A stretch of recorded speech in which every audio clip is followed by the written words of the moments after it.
சுபான் அல்லாஹ். இந்த தருணத்திற்காகத்தான் யாம் காத்துக் கொண்டிருந்தோம் மௌலா. உலகத்தில் எங்கும் மக்கள் அன்பையே பிரதான மொழியாக பேச வேண்டும். எல்லாம் உன் கருணை.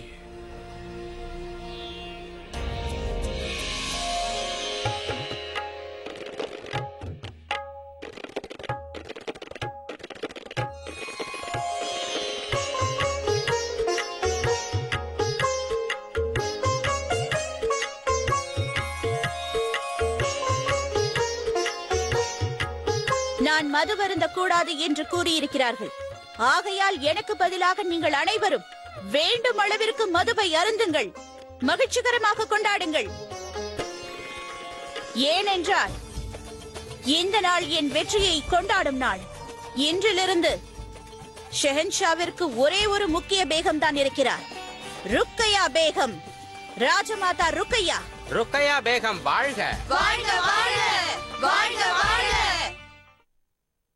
இன்னும் எவ்வளவுதான் குடிப்பாய் ஷரீஃபுத்தீன்? ஏன் இவ்வளவு குடிக்கிறாய்? மிகவும் மகிழ்ச்சியோ? மகிழ்ச்சியாக இருக்க வேண்டிய நேரம்தானே இது. ஒரு புறம் என்னவோ ஷெஹன்ஷாவிற்கு திருமணமாகி ஒரு வருடத்திற்கான கொண்டாட்டம், இன்னொரு புறம் ருக்கையா பேகம் இந்த ராஜ்யத்திற்கு ஒரு வாரிசை தரப்போகிறார். ஒரே நாளில் 2 சுப செய்திகள்.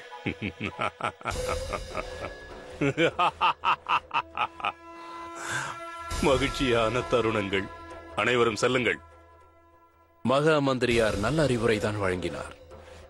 ஆதம், உன்னுடைய மிகப்பெரிய எதிரி உன்னுடைய கோபமாகும். இந்த தாசிகள் என்ன செய்தார்கள்? இவர்கள் மீது எதற்காக கருணை இல்லாமல் நடந்து கொள்கிறாய்? கருணை இல்லாமல் நடக்கிறேனா? கருணை! இந்த மாளிகையில் இருப்பவர்களை நான் எரித்தால் அப்பொழுது நான் கருணை இல்லாமல் நடக்கிறேன் என்று கூறு.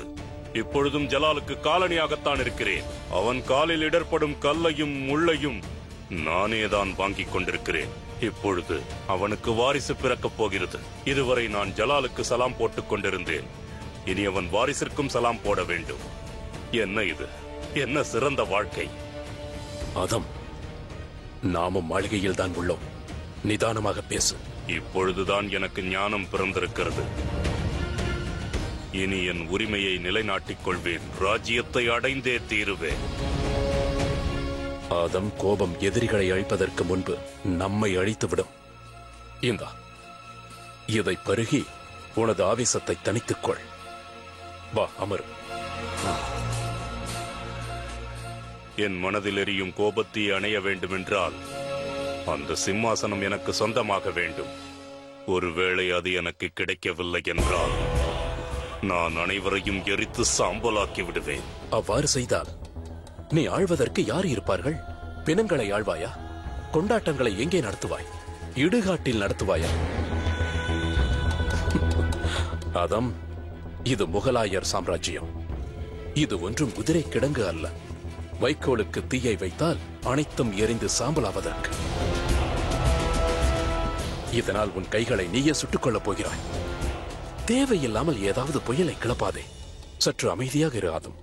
ஆண் குழந்தையாக இருந்தால்தானே இந்த சாம்ராஜ்யத்திற்கு வாரிசாக முடியும். ஒருவேளை ஆண் குழந்தையே பிறந்து விட்டால்? அப்பொழுதும் தான் அரசியலை பற்றி தெரிந்து கொண்டு பிறகு சிம்மாசனத்தில் ஏறி அமருவதற்கு நேரம் பிடிக்கும் அல்லவா? அதற்குள் நமக்கு வாய்ப்பு கிடைக்கும் ஆதம். அதற்குள் ஏன் அவசரப்படுகிறாய்? கொஞ்சம் பொறுமையாக இரு. பொறுமையாக காத்திருக்க வேண்டும். எத்தனை காலம்தான் காத்திருப்பது? இனி என்னால் பொறுமையாக இருக்க இயலாது. யா குதா, கொஞ்சம் அவதி இவனுக்கு மூளையை கொடு. சாம்ராஜ்யத்தையே எரிக்கப் போகின்றானாம். எனது ஜோதா பேகம் அதில் எரியாமல் இருந்தால் அது போதும் எனக்கு.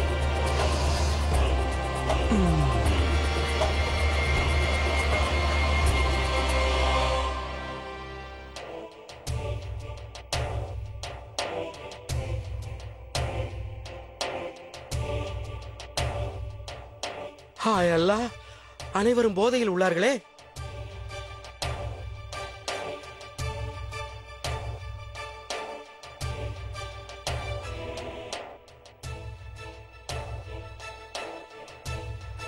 பேகம் சாய்பா, எழுந்திருங்கள் பேகம் சாய்பா, பொழுது விடிந்து விட்டது, எழுந்திருங்கள்.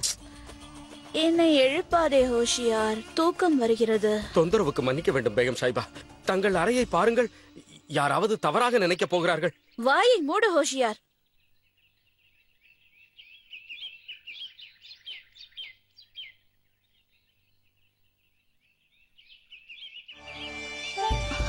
ஆமாம், எப்பொழுது உறங்கினேன் என்று எனக்கே தெரியவில்லை. உண்மையில் நல்ல கொண்டாட்டம்தான். நான் உடனே ஜலாலை சென்று சந்திக்க வேண்டும். இப்பொழுதே வழிவிடு. பேகம் சாய்பா, நான் வேண்டுமானால் தாங்கள் வருவதாக அவருக்கு அறிவிக்கட்டுமா? ஒருவேளை அவர் உறங்கிக் கொண்டிருந்தார். இல்லை, அதற்கு எந்த அவசியமும் இல்லை. ஜலாலுடைய அறைக்கு செல்ல எனக்கு எந்த உத்தரவும் தேவையில்லை. ஏனென்றால் நான் தான் விசேஷ பேகம். ஜலாலுடைய வாரிசை இந்த உலகத்திற்கு அழைத்து வருபவள், ராஜமாதா ஆகப் போகிறவள் நான். அது மட்டுமல்ல, இனி எப்பொழுதும் நான் ஜலாலுடன் தான் இருப்பேன், அவருக்கு மிக மிக அருகில். வாருங்கள் புசூர், தங்கள் கூந்தலை சீர் செய்கிறேன். வேண்டாம், அதற்கு அவசியம் இல்லை ஹோஷியார். ஏனென்றால் ஜலாலே எனது கூந்தலை அலங்கரிப்பார், அதோடு என்னையும். இடையூறுக்கு மன்னிக்க வேண்டும் முசூர், இவையெல்லாம் எப்படி சாத்தியமானது தெரிந்து கொள்ளலாமா?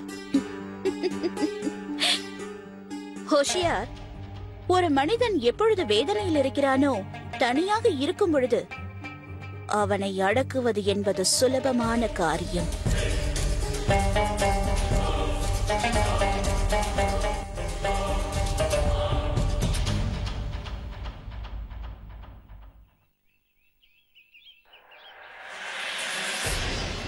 இடையூறுக்கு மன்னிக்க வேண்டும் முசூர், உள்ளே செல்ல யாருக்கும் அனுமதி இல்லை. யாரோ என்று யாரை பற்றி பேசுகிறாய்? நான் விசேஷ பேகம், நீ என்னையே தடுத்து நிறுத்துகிறாயா? அவ்வளவு தைரியம் எங்களுக்கு ஏது முசூர்? ஷெகன்ஷா அவர்கள் தான் ராஜமாதா ஆகப் போகிறவளிடம் எதிர்த்து பேசாதே. ஷெகன்ஷாவின் வாரிசை இந்த உலகத்திற்கு தரப்போகிறவள் நான். நீ என்னையே தடுக்கிறாயா? முகலாய வம்சத்தையே தடுக்கிறாயா? இடையூறுக்கு மன்னிக்க வேண்டும் முசூர், ஆனால் தாங்கள். இதற்கான தண்டனை உனக்கு நிச்சயம் கிடைக்கும். அனைவரும் நன்றாக கேட்டுக்கொள்ளுங்கள். நான் ருக்கையா பேகம், விசேஷ பேகமாவேன். இந்த மாளிகையில் என்னை யாரும் தடுக்க முடியாது, ஞாபகம் வைத்துக் கொள்ளுங்கள். உசூர், தங்களை வேண்டி கேட்டுக்கொள்கிறேன், தயவு செய்து தாங்கள் உள்ளே சென்று விடாதீர்கள் உசூர்.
ருக்கையா பேகம், தாங்கள் இங்கா?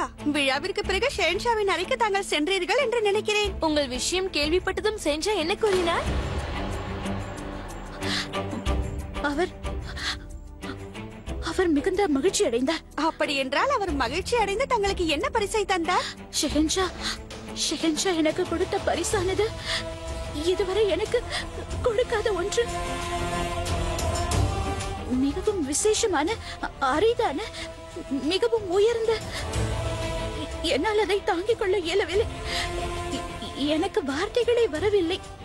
என் கண்களை கலங்கி விட்டது. அவளை தோண்டுகிறீர்கள். ஷெஹன்ஷா அப்படி என்னதான் பரிசு கொடுத்தார் என்று கூறுங்கள். இல்லை, அவர் எவ்வளவு அரிய பரிசை கொடுத்தார் என்றால் அதை நான் யாரிடமும் வெளியில் பகிர்ந்து கொள்ள முடியாது. பார்த்தீர்களா, அந்த பரிசுனால் என் கண்கள் கலங்கி கண்ணீர் வந்து கொண்டிருக்கிறது. ஜோதா பேகம் தன் கனவில் கூட யோசித்திருக்க மாட்டார் அவ்வளவு அரிய பரிசு என்று நினைக்கிறேன். ருக்கியா பேகம் சளைத்தவரா? ஷெஹன்ஷாவிற்கு அனைவரையும் விட இவர்தானே முக்கிய பேகம் ஆவார். நிச்சயமாக ஷெஹன்ஷா இதே போன்ற பரிசை ஜோதாவிற்கும் தர வேண்டும் என்று நான் மிகவும் ஆசைப்படுகிறேன். ஆனால் ஜலாலை பொறுத்தவரையில் இந்த பரிசிற்கு நானே உகந்தவள் என்று நினைக்கிறார். சென்று வருகிறேன். ஹுதாஃபிஸ்.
ஏன் ஜலால்,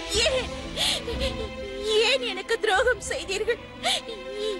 என் காதலில் என்ன குறையை கண்டீர்கள்? எதற்காக ஜோதாவின் துணையை நாடி சென்றீர்கள்? ஏன்?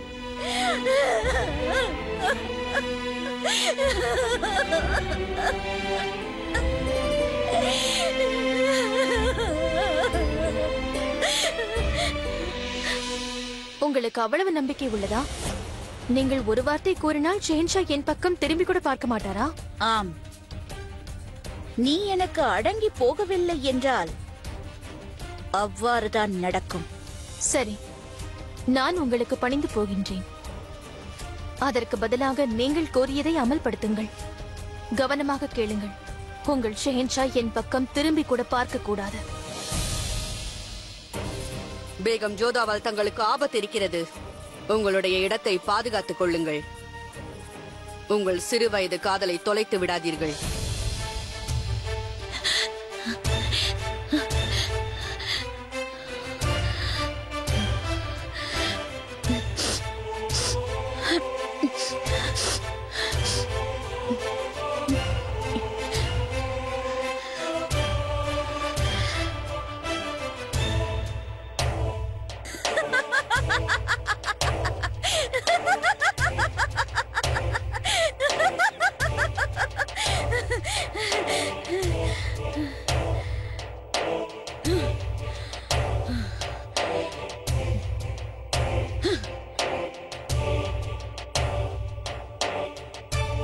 கட்டளையிடுங்கள் ருக்கையா பேகம். ஜோதா பேகத்தை உடனடியாக என்னிடம் வர சொல். உடனடியாக அவரை நான் சந்திக்க வேண்டும் என்று நான் கூறியதாக அவரிடம் சென்று கூறு. ஒன்றை நினைவில் வைத்துக்கொள், இங்கு நீ வரும்பொழுது அவருடன் தான் வர வேண்டும். இல்லையெனில் உன் தலை உன்னிடம் இருக்காது. செல்.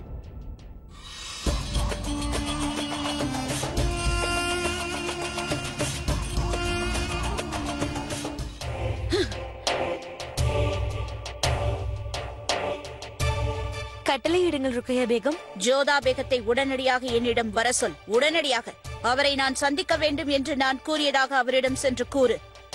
ஒன்றை நினைவில் வைத்துக்கொள், இங்கு நீ வரும்பொழுது அவருடன் தான் வர வேண்டும். இல்லையெனில் உன் தலை உன்னிடம் இருக்காது. செல்.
ஒரு ஷெஹன்ஷாவிடமிருந்த தூக்கத்தில் கூட தப்பித்து விட முடியாது என்பதை மறந்து விடாதீர்கள்.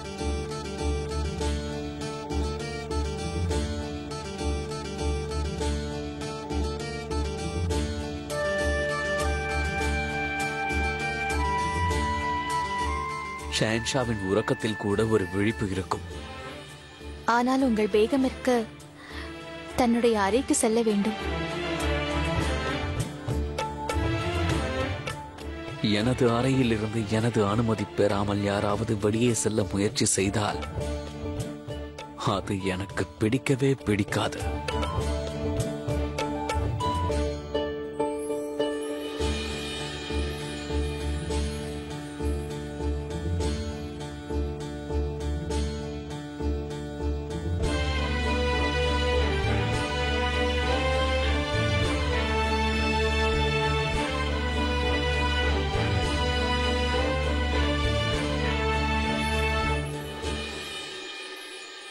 நீங்கள் எனது கட்டளையை உதாசீனப்படுத்துகிறீர்கள். பேகங்களுக்கு கட்டளையிடக் கூடாது என்பதை தாங்கள் மறந்துவிட்டீர்கள் ஷெஹன்ஷா. விண்ணப்பம்தான் செய்ய வேண்டும்.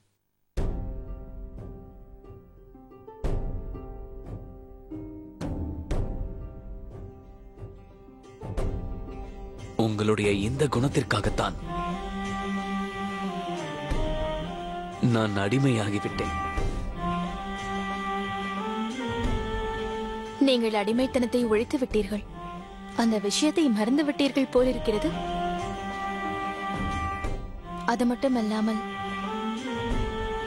உங்களுடைய ஸ்தானம் என் பாதங்களில் அல்ல, என் இதயத்தில் இருக்கிறது ஷெஹன்ஷா. இருப்பினும் நான் உங்கள் அடிமை ஜோதா பேகம். ஏனென்றால் நீங்கள் ஒருவர்தான் என் அந்தஸ்தை இல்லாமல் என் இதயத்தை காதலித்தீர்கள்.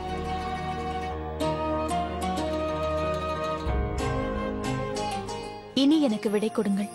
நீங்கள் இங்கேயே இருக்கும்படி நான் உங்களிடம் விண்ணப்பிக்கிறேன்.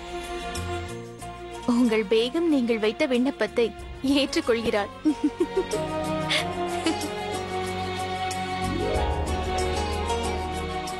ஷெஹன்ஷா அவர்களுக்கு வெற்றி உண்டாகட்டும். மோதிபாய் ஜோதா பேகத்தை சந்திக்க வந்திருக்கிறார். ஏதோ முக்கியமான வேலையாம். ஷெஹன்ஷா, நான் சென்று இப்பொழுது வந்து விடுகிறேன்.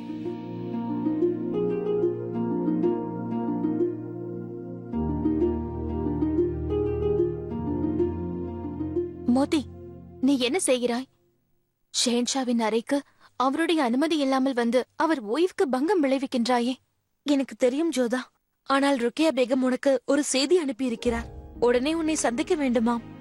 அவர் கர்ப்பமாக இருக்கிறார். மகாராணி அவர்களும் நீ அங்கு செல்ல வேண்டும் என்று விரும்புகிறார். சரி, நான் இப்பொழுதே வருகிறேன்.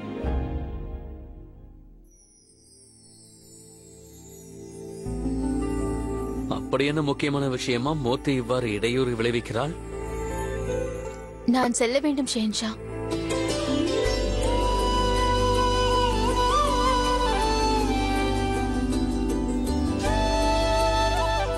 ஷெஹன்ஷா, ருக்கையா பேகம் என்னை அழைத்தாராம். சிறிது நேரம்தான், பிறகு உங்களிடமே வந்து விடுகிறேன்.